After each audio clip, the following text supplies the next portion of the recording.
Yaki khubor ka Batesi TV. Ka umdi basnyam bat penjas liang. Rupa Premium Meghalaya. Sophistication meets style. The stylish trendsetter Tata Curve SUV is in town. India's first coupe SUV is now in Shillong. Net foodish.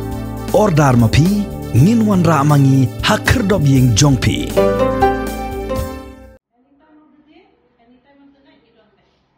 Ka NSS unit jong ka Don Bosco College Byndihati kala yai peteng ya ka jingrakhe ya ka Diwali with my Bharat da ka balait yarap ya ki doktor kinas bat kumjuru ya ki nongtre jong ka civil hospital Khliehriat ka baton ha East Jantia Hills district da ka ba yasnok tilang ban Pynkhuid ya ka ni ka hospital bat kumjuru ban yarap ban ra ban rong bat ban betin ya ki nongpang ki bawan sya sumar ha ka ni ka hospital.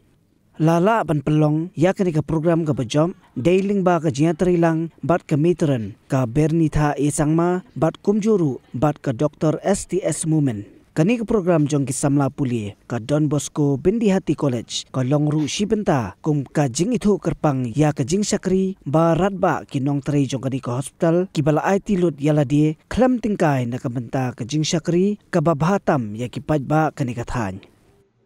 Ka Diwali with my Bharat kadai ka program kerpang ka bau menteri rang badu kari India u Narendra Modi ulasdang mencemsnem.